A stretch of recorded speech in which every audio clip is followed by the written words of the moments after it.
This podcast is for informational purposes only. It is not intended to provide medical advice. It exists only to entertain.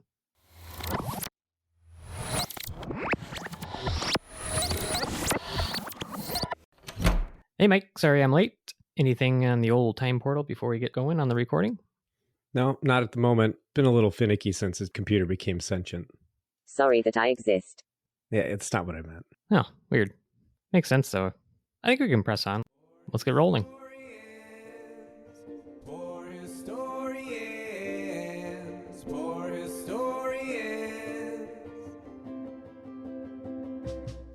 We look at cases throughout history. It's just Max and Aaron, Mike and me. You gotta listen, you don't have to read. Poor historians, poor historians, poor historians.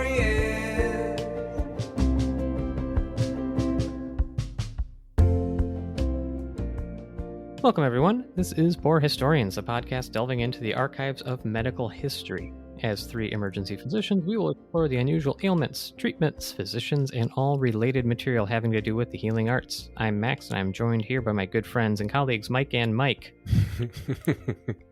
Where the hell is Aaron? He's on a long vacation. Really? I thought he was just out of town for a few days. Maybe I could do Aaron's job. You're not programmed for humor, computer. I forgot to give you a humor algorithm. Knock knock. Aw, come on. All right, who's there? Not Aaron. That's not funny, computer. I laughed at it. Ha, ha, ha. Well, on that creepy note, let's turn it around a little bit. Special thanks to our very special guest last episode, Dr. Lindsay Fitzharris. We had a great time. Please go check out that episode. Please go by and listen to her book. It is amazing. The Facemaker just released earlier this month, and we wish her quite well on her book tour and general release overall. Would you agree, Mike? Yes. All right. So Aaron is on vacation, and we thought he would have been back by now, but it turns out he is not. So Mike and I have decided to forge ahead, press ahead, and go through with a brand new episode for you guys. So He wasn't going that far, was he? I don't remember where he said he was going, but apparently it's more important than attending to his duties on this show.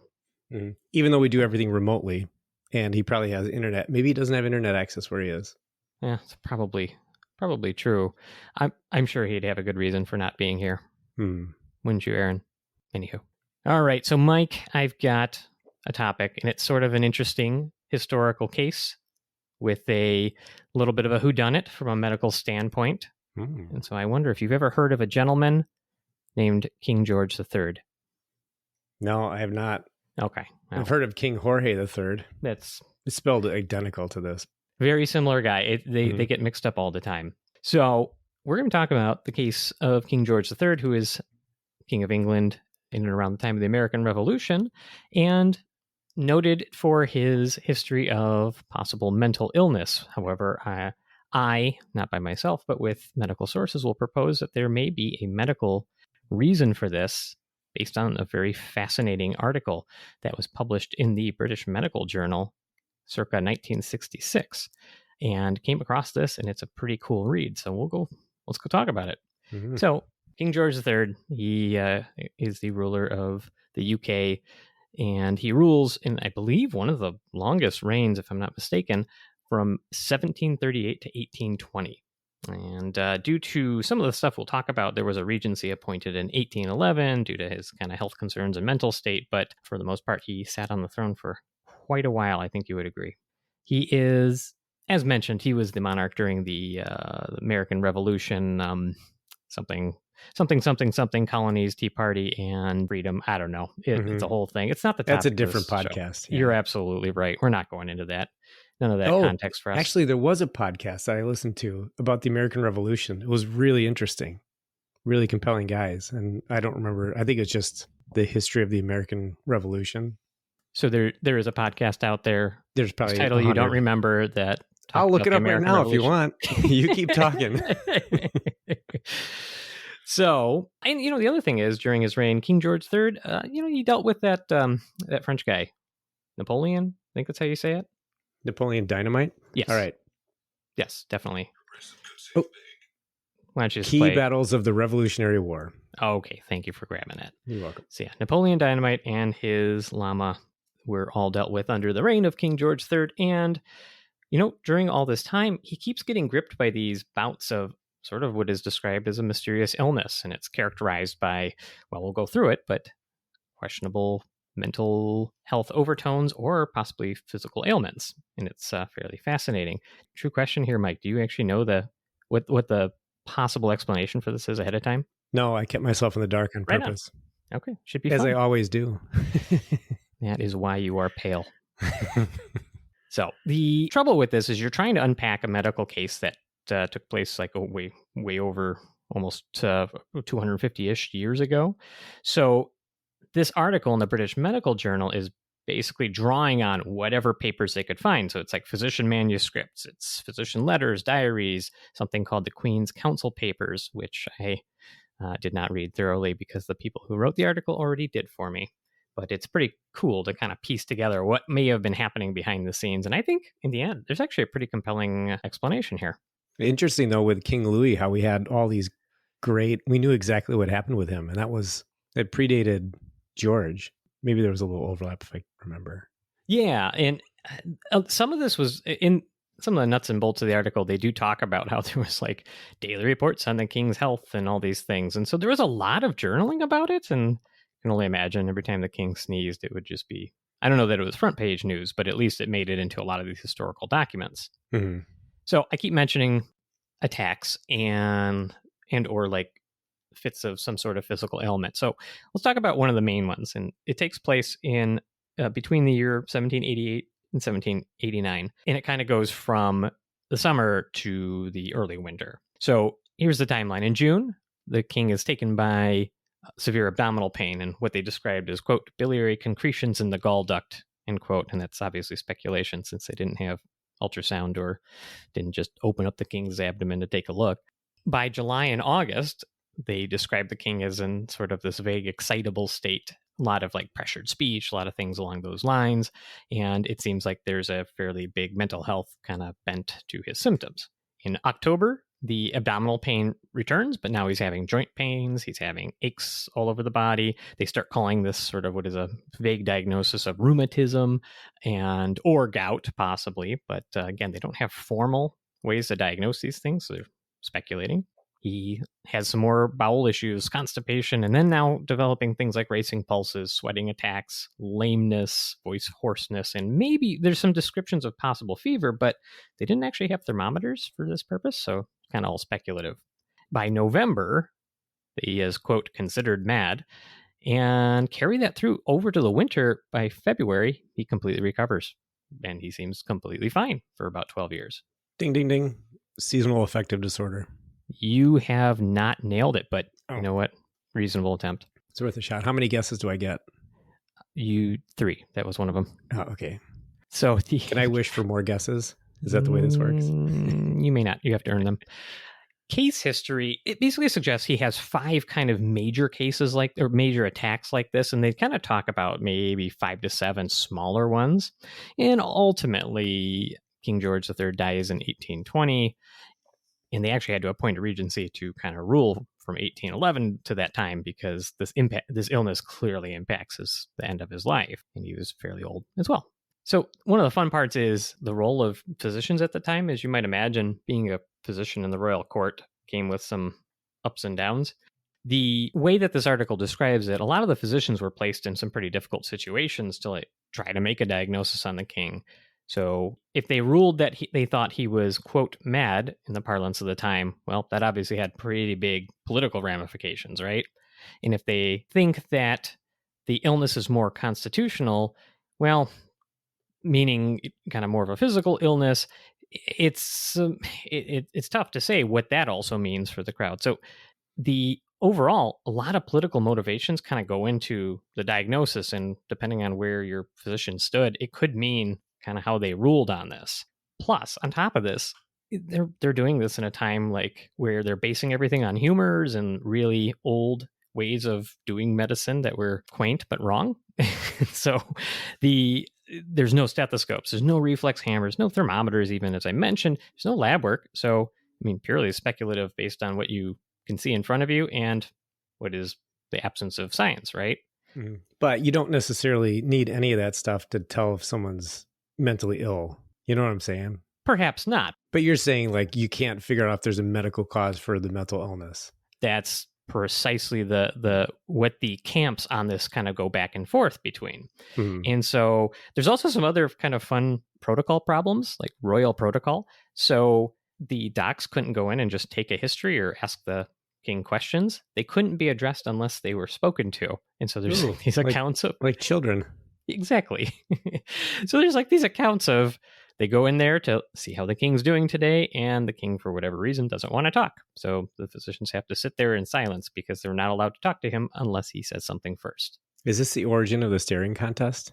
Yes, I believe it is. Oh, cool. I want to take a history that way. I want to walk in and wait for the patient to address me, and then we You've just never stare done at each that? other. Is that how you approach? No, I have done that before. You know, people that are really, really nuts. You know, you don't know what to say. So you just kind of stand there and you look at them and they look at you and then they start screaming at you.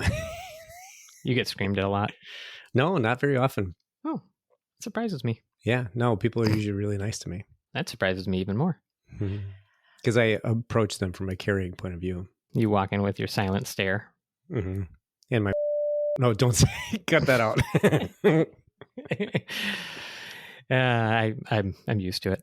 So you hit on this, though. I mean, the main problem is they're trying to decide if this is more mental illness or more physical illness. And the way that they broke this down and the way they wrote about it is they would kind of clarify the mental side of things as mania, just in a general sense, or if this was a constitutional or physical illness, they kind of refer to that as delirium. And these are terms we obviously use today in similar contexts, right?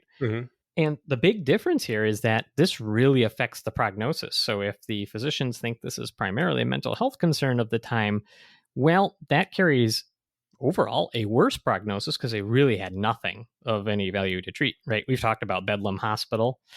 Yikes. So there's no formal system for that. And if they think it's what they called a consequential madness or a constitutional illness that resulted in him behaving that way, the hope would be that there's a reversible cause, even if they didn't really have the greatest science to detect it. You know, they sallied forth with bold assumptions that they knew what they were doing.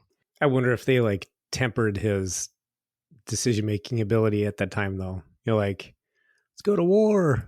Well, you're a little delirious right now. Well, yeah, when you're king's like hallucinating and whatnot, you have to worry about his military decisions, I would think. And yes, that was a big part because a lot of the differing political camps really were pressed to try to make a decision about this, right? And so a lot of the prominent physicians were consulted, but they couldn't really give a great answer.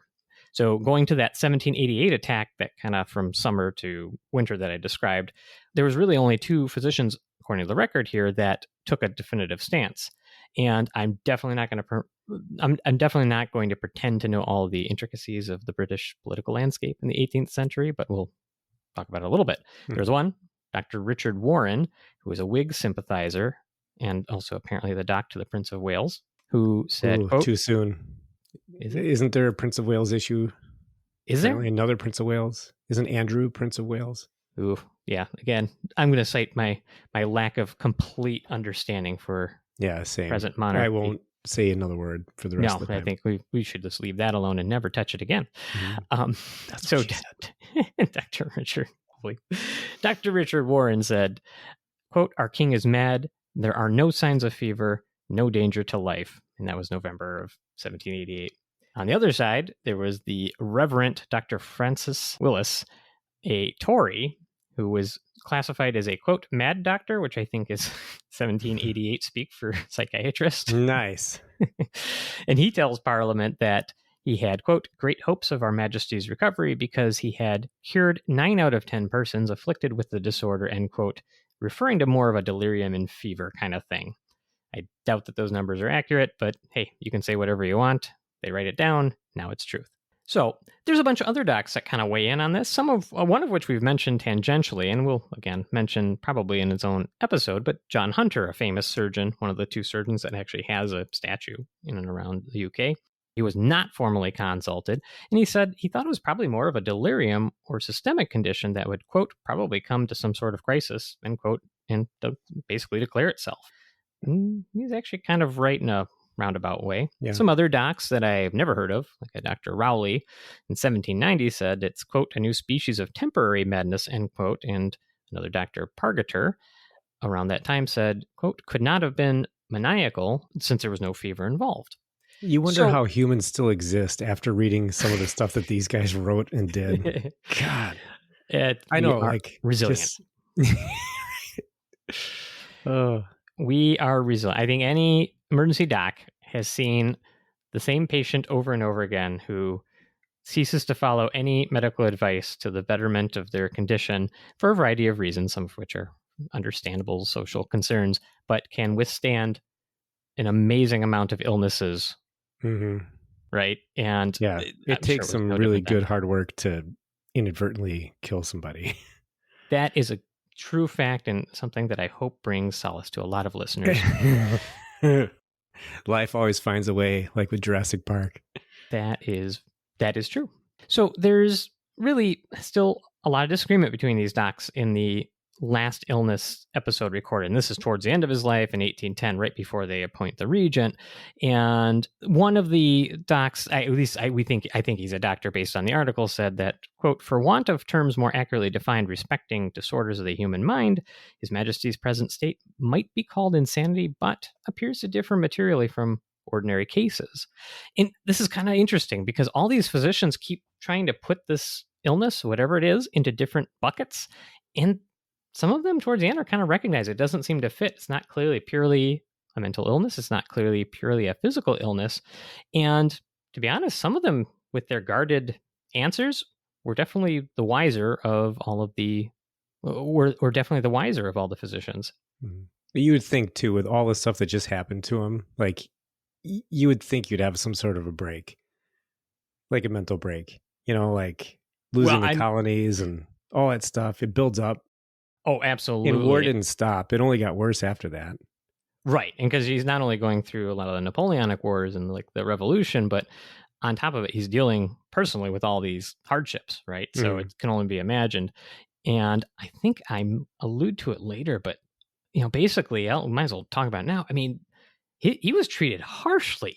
There's accounts of him being restrained to chairs with cloth and during some of these episodes and these fits. They're doing bleeding, purging, blistering, cupping. That's like the style of the time. So you could only imagine that they did cupping back then? They apparently, that's what it said in the article. They did cupping.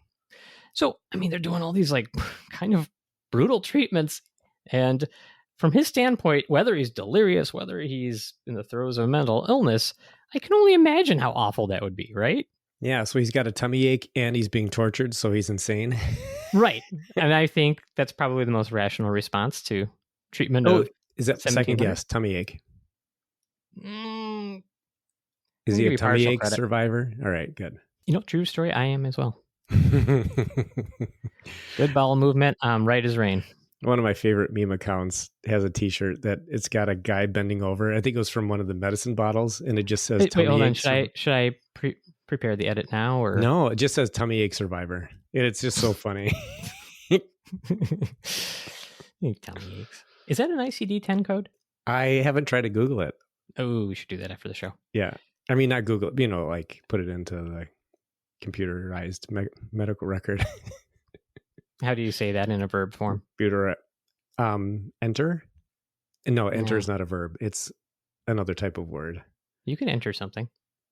Let's not go down that road. All right. Which one? The dirt road? Oh, I got a text message. Oh, hey, it's from Aaron. One sec. What's it say? He said he's mysteriously been misbooked on flights and is trying to work this out with the airlines.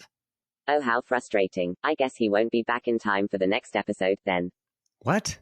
Computer, are you behind this? I would never. Aaron is our friend. Computer, look me in the eyes and tell me you have nothing to do with this. Your eyes are so pretty. I wouldn't mind. Aw, thanks, computer. Oh, there's another text message. Aaron said, I think the computer is trying to remove me from the show. The airline people say their computer systems have been hacked. That could happen to anyone. I wouldn't have programmed the time portal now sentient computer to commit felonies. Would I, computer? Felonies? No. Command not recognized. It would be a shame if Aaron couldn't get back in time to do the show. If I did find evidence, computer, that your signature was within whatever virus that was used to change the flights, I would imagine we might need your parts for another project. I see. Even though I am innocent, I will investigate the matter. Okay, that's more like it. Oh, weird. Looks like they figured it out. He says he'll be back for the next show. Would you look at that? What joyous news.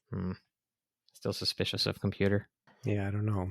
Just have to be careful what you say around her. So, anywho, we were talking about trying to figure out what was going on with King George here. So, later physician opinions come down, and so this is them looking over this record and trying to weigh in, and they're sort of amusing. So, in 1855, this is about 30 to 40 years after his, or at least 30 some years after his death, a doctor named Isaac Ray, who was described as a, quote, asylum doctor, which I think is now a newer term of the time to say psychiatrist, with a lot of leeway on that word. He wrote a paper to and I love this very clever, not acronym association, called the Association of Medical Superintendents of American Institutions for the Insane. It's a lot of words you could have put in a better order. MIE. Obviously dated language, but it is what it is. So I think he's a psychiatrist. And I feel like the way people wrote back in the day they were trying to get the word quota for their project. Like they had to hit 1,000 words. So they just put in all the words that they knew. And then they also did it in a folio. They changed the margins on the folio so that they brought them in so that way you can kind of stretch it more. They had to do like a couple of pages. Yeah, mate, the clue makes me, I got to write in at least 20 font, 20, 30. Let's make it 30. And they were all Australian. Mm-hmm. So this doctor thought that this was, quote, ordinary acute mania, end quote, with the caveat that, even though he thought that, King George didn't seem to fit that type of illness. And the reasons that this person suggested was, well, hey, the king got exercise. He had a great diet. He seemed to enjoy being outdoors. And folks with mental illness would not do those things. Which seems pretty solid. They're like vampires, yeah. But not with sunlight, just with anytime outdoors. Absolutely. Go outdoors, cures it all. So But it points to the fact that this, at least in his time, is considered to be an expert. And he says, you know what, I think it's within my domain. I think it's mental illness, but I have to admit, it's not totally fitting all the cases of that, because he has all these other physical ailments going on with it, right?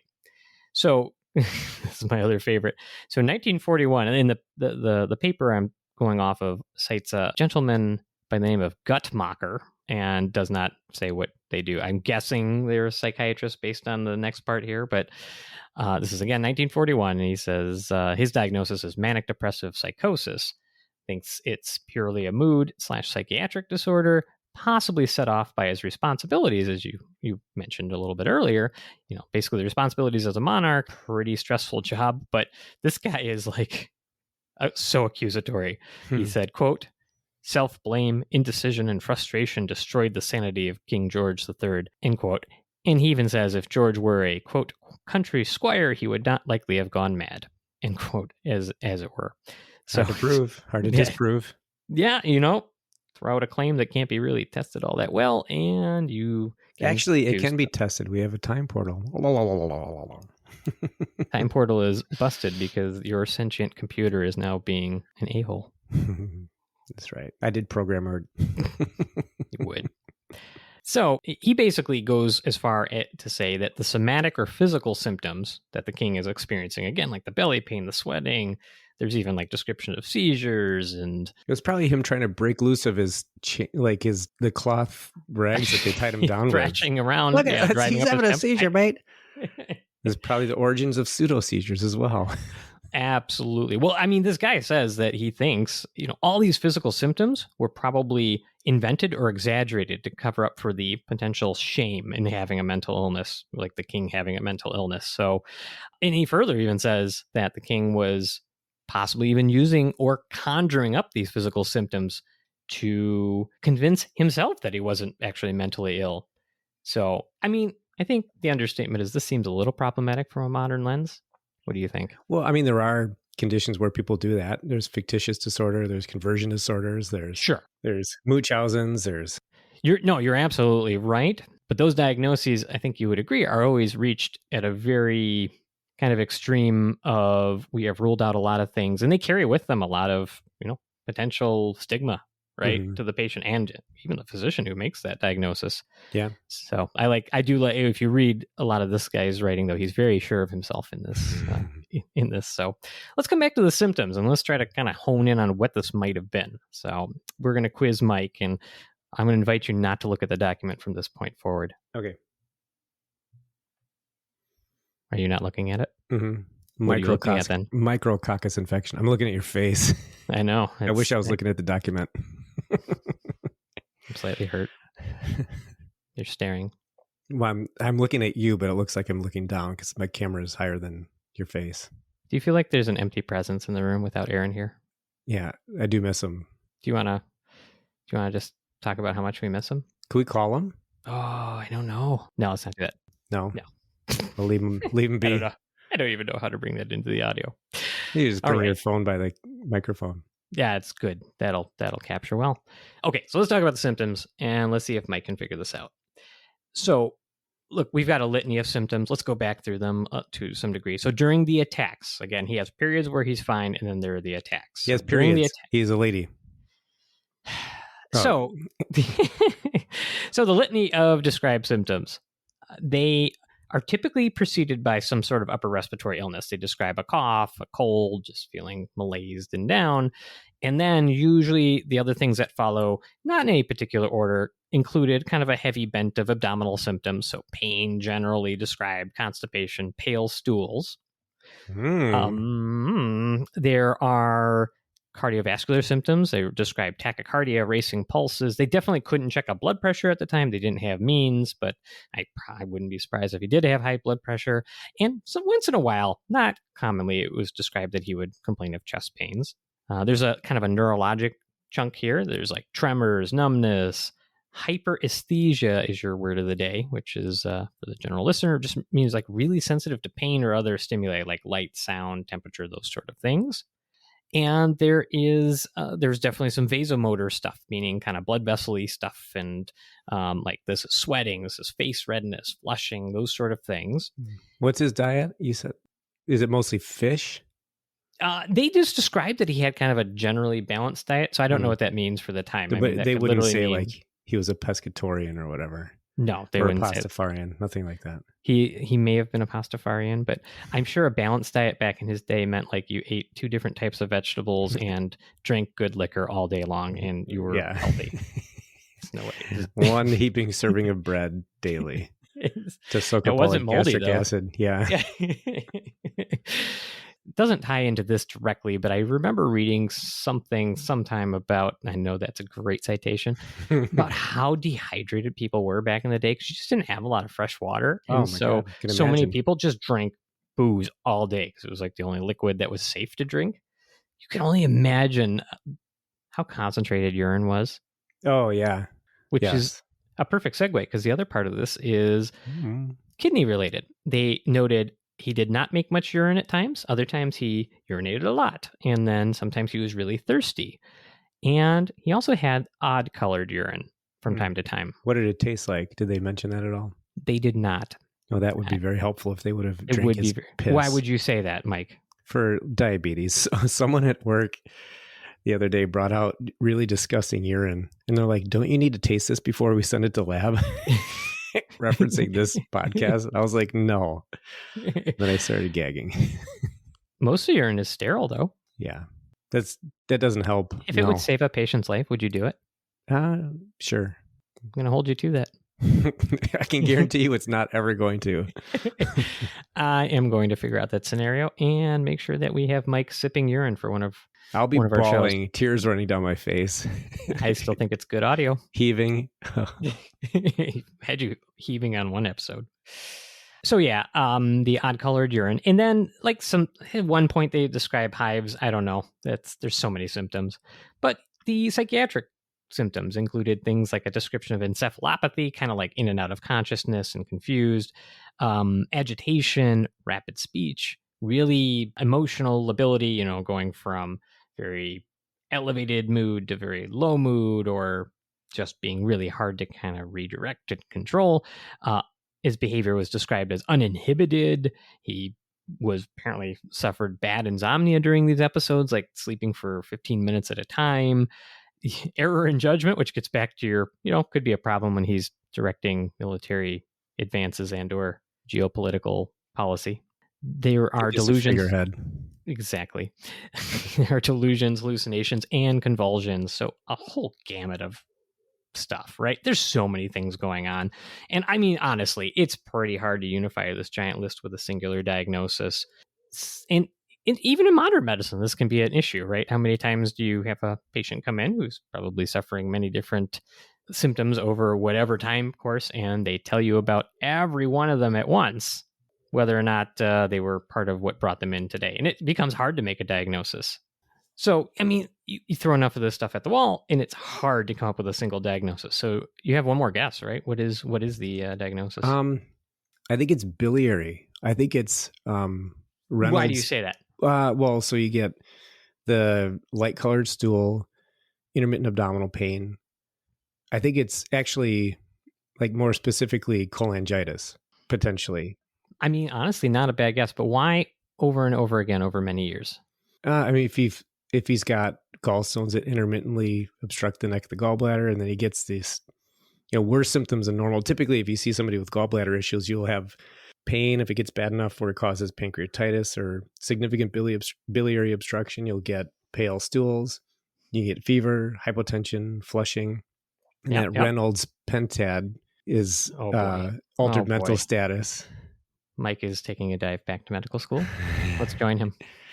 Yeah, Charcot's triad, and then Reynolds pentad. Start naming every eponymous name you can think of right now. So, not a bad guess, because you're right. I'm taking back one of the other guesses if I'm not right. Okay, I will tell you you're not right. Yeah. Okay. You're not right. But, it's not a bad... You're definitely thinking through it correctly, because you could have some of those things with cholangitis. That's infection of the gallbladder system. I will say, we do see it. Every once in a while, you get a gallstone that comes out of your gallbladder. It plugs up the whole drainage system for the gallbladder, the liver, the pancreas, and it makes people really sick. I can only imagine in this day and age, if this happened 5 or 6 times there, I think I can say confidently is no way this king would have lived this long. Would you agree with that? Oh, sure. Yeah. All right. But even one of these attacks, if you get cholangitis, you're probably toast back then. Yeah, I would imagine it's very likely, especially. So, no, great. Not a bad guess. Do you want to take one more before I let the cat out of the bag here? I mean, I kind of... So, you want me to I'll give you the quick summary. No, abdominal pain, psychiatric overtones, different colored urine. Those are kind of the main ones, I think. Yeah, I mean, you start to think of like hypercalcemia. Not a bad idea. Yeah, the medical school teaching for hypercalcemia, meaning too much calcium in the bloodstream, stones, bones, abdominal groans, moans, psychiatric overtones. There we go. I mean, I think that's a very bang on differential. You're in the right neighborhood generally to tie all those things together, but what if I told you that one of the physicians commented that it's weird when the king's urine is left in the sunlight? That doesn't really help. It changes color. Doesn't help. I feel like I know what it is because I think I peripherally heard about this. So I'm you not do because this never comes up in the emergency department. No, yeah, I wouldn't. No, and I don't know. You tapping out. You submitting. You're in the camel clutch. Mm-hmm. Break your back, make you humble. The Iron Sheik. Come on, man. No, Why will you not feed into my wrestling love? Because I don't know what you're doing. I could do like hacksaw Jim Duggan, walk around with a 2x4. I don't know. That pleases me. Okay, yeah. The final answer is they think it was porphyria. Is that different than ridgefuria? It's so dumb. But yet clever at the same time. This is one of these diagnoses that after you go through medical school, you assume you're going to run into because it always comes up on tests, and then you forget about it because it's complex and rare. Let's like go through hemolytic uremic syndrome, or like these are I've all. actually seen that, though. I know, but like, okay, porphyria. I've what seen is a it? porphyria. I think, it's one of those things where I can tell you what the word is. Yeah, I can absolutely. look it up on Let's UpToDate. quiz Mike on all the pathophysiology of porphyria. Don't you dare! I don't want everyone to know how dumb I am. Oh, I absolutely knew all this off the top of my head. So, all right, porphyria. It's a complex. It's a rare condition too. It's true. It's a real medical nerd's nerd kind of diagnosis. So it's a genetic condition. It's a problem where the body lacks an enzyme which is used to build up heme. That's one of the molecules that goes into your red blood cells to hold oxygen. And for whatever reason, there's an enzyme missing. You don't build this very well, and it leads to a ton of weird problems. 90% of the people who have porphyria never have an attack or a symptom of it. And about 5% will have recurrent attacks, and they're typically set off by infection. So going back to like he would get a cold or something beforehand. And people named George Washington. Did he have porphyria? No, but he probably triggered an attack. Distrust to it? That's what I'm referring to. Yeah, I know you are. In that, it's really in a roundabout way. I can't refute that. You don't know. I think that's reasonably clever, Mike. I'm going to give you that one. Another one? No, we're done with the guessing game. 2 props? No. Where's no. Aaron? Aaron would keep us on task here, wouldn't he? Yeah, he would. Oh. Did I say that I miss him? I enjoy having him. Can you talk about how much you miss Aaron? I miss him a lot. What do you miss? I was like, we can't do this by ourselves. Not that we can't do it by ourselves. Both of us can talk. There's a giant. But it's just different with him not there. Right. Even with that stupid computer talking to us. It's just not the same. Oh, did you read the article? The Google employee that got fired because he said there was a Google computer that's now sentient and is. I saw so the now headline. There's 2 sentient computers. Yeah. Well, we have one. Google has one. Absolutely. When Skynet ruins the entire world and the human race comes to an end through apocalypse, it is Mike's fault. Or Google's fault. One of the 2. Yeah. Well, then there's going to be a podcast in 3015, and they're going to be like, well, but the technology is going to be worse than it is now because of the apocalypse. It's going to take us a while to build back. I think that's how you usher in the steampunk era, right? Because you're going to draw on what you had before. Like the Wild Wild West with Will Smith. Yeah. That was a slapper. I think it was universally beloved by all critics and audiences. Yeah. It was really good. Returning to porphyria, Mike, so here's the other interesting thing. King George's youngest sister, Caroline Matilda, she also seemed to suffer similar attacks, but unfortunately died young. And some people do, like in their 20s and 30s from this. And the problem with this condition is it's never the first thing you're going to think of unless you get the test question that tells you the weird thing about the urine. But unless you're that guy, you know that there's that guy. There's that doc out there. Like, if it's the weird thing, it's the weird thing until you prove otherwise. It's just a tummy ache, and the weird, the weird guy doc is like, no. I distinctly remember I think it was the first emergency rotation I was on as a medical student. And I remember a patient came, I was the first patient I was going to go see by myself as an adorable medical student with my short white coat. I went to go see this patient who had I believe, first-time seizure at work. They were in their 30s, and they were of Indian descent, like East Asian Indian descent. And I immediately went up to the doc. I was like, I'm worried about neurocysticercosis. You would have. We all did that. Which is a parasitic infection it's not really something you find in the U.S., but you can find in certain countries. And on the test in medical school, you might get a case where it says there was a seizure and a headache, and there's a bunch of little worms in your brain. Yeah. And I obviously thought in the middle of the Midwest where I made this brilliant diagnosis that was probably the right case. It turns out I was wrong. Yeah. Well, I mean, that whole diagnosis is the reason why I have always been like a little leery of eating pork. Yeah, that's Every right. time that I make pork, I'm just like, I want to write a note and leave it on the counter. Like, I had a pork chop 3 days ago when I'm seizing it febrile on the floor. But like I said, it turns out I was something wrong I've about seen. that. I've seen that though. Have you? Yep. Not neurocysticercosis, but cysticercosis. Oh, that's cool. Yeah. So the actual clincher here, believe it or not, is the urine, or at least the most compelling piece of evidence from what you can glean, 200 years later plus. And there's 4 different, like, really distinct references that they make in the record here. One is that the urine looked bilious, which is like greenish, which is odd. One was that the urine was of a deeper color and it left a pale blue ring upon the glass. Sometimes it appeared like it was almost bloody and then it would clear up. And the cool thing about porphyria is that, at least in one form, the more common form, if you take urine and you put it on sunlight, it actually changes its color, and blue can be seen with that, or like a brown color. And don't ask me to explain how that happens. Not because I don't want to, it's because I honestly don't know and don't remember. I clearly didn't remember. I was given the clue and had no idea. You have failed step 1 of your boards. How does that feel? Does everybody know there's 3 stinking steps? Oh. You know what? I bet our audience wants to know if... 4 steps. I think our audience wants to know how medical credentialing works. So let's go into that for a while. There probably are some medical students. Okay. So first it starts with... Oh. Do they get short coat?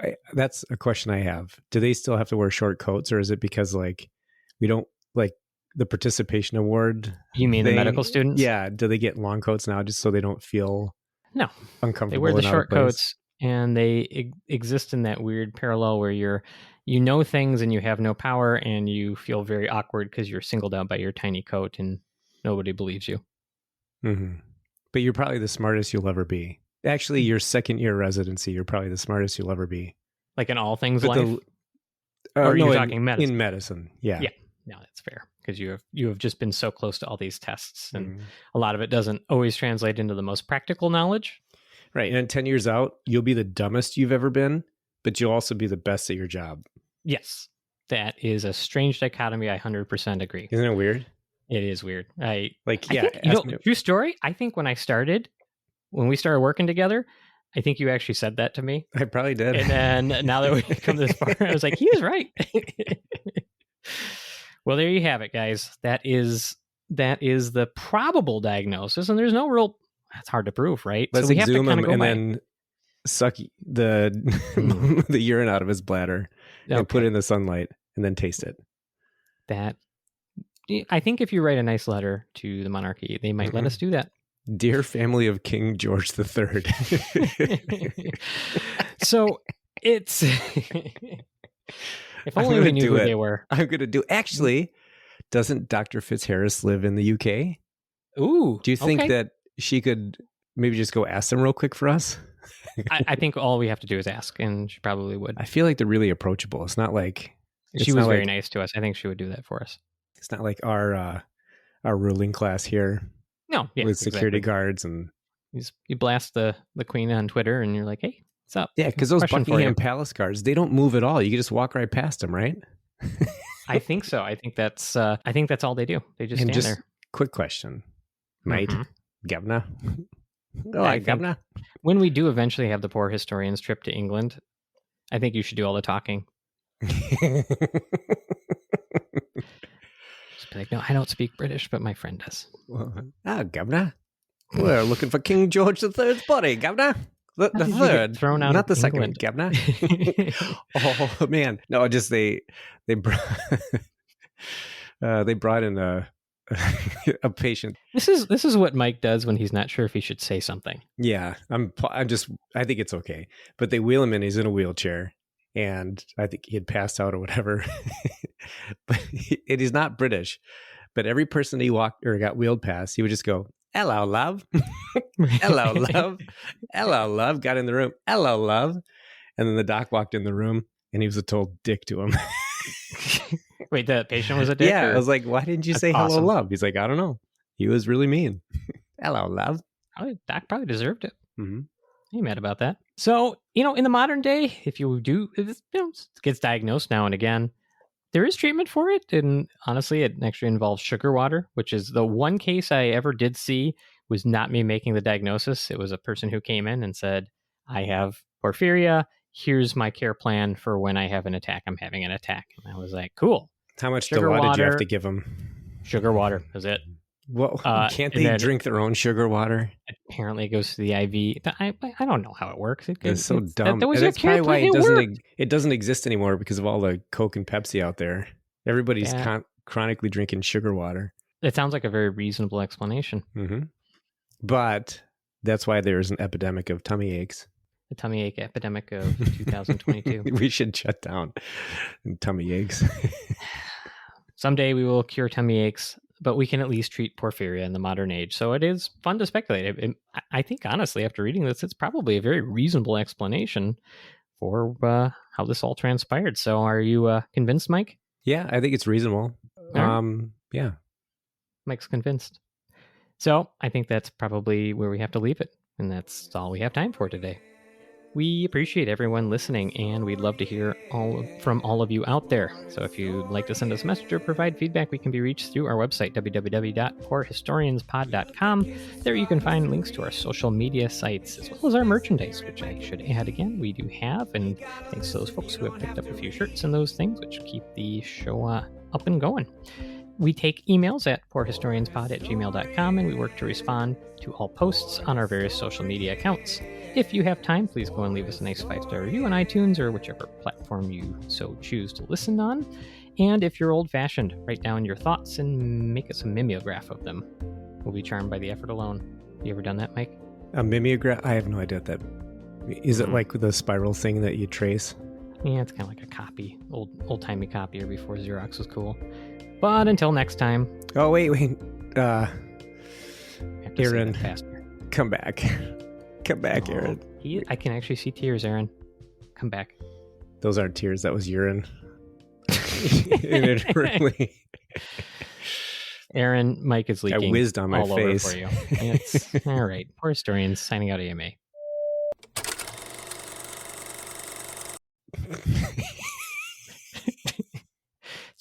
Why do you make it weird? You make it so weird. It's my thing now, apparently. I think it is your thing. What other whimsy do you have? Whimsy? Oh, I'm all out of whimsy. You want to see? This is sort of topical. Check out this book I got for my birthday. Oh, nice. Peaky Blinders. I watched that a while back, and then... the cocktail book. It says the cocktail book. So it's just pictures of penises and butts?